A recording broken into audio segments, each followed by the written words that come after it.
اور ہم پھر کہتے ہیں کہ اللہ سے ڈرتے رہو، بے شک اللہ تمہارے سب اعمال سے خبردار ہے۔ اور ان لوگوں جیسے نہ ہو جانا جنہوں نے اللہ کو بھلا دیا تو اللہ نے انہیں ایسا کر دیا کہ وہ خود اپنے آپ کو بھول گئے۔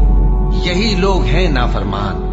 اہل دوزخ اور اہل بہشت برابر نہیں، اہل بہشت ہی کامیابی حاصل کرنے والے ہیں۔ اگر ہم یہ قرآن کسی پہاڑ پر نازل کرتے تو تم اس کو دیکھتے کہ اللہ کے خوف سے دبا اور پھٹا جاتا ہے۔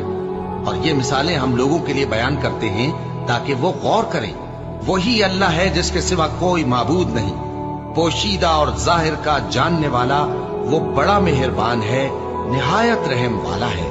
وہی اللہ ہے جس کے سوا کوئی عبادت کے لائق نہیں، بادشاہ حقیقی، ہر عیب سے پاک، سلامتی دینے والا، امن دینے والا، نگہبان، غالب، زبردست، بڑائی والا۔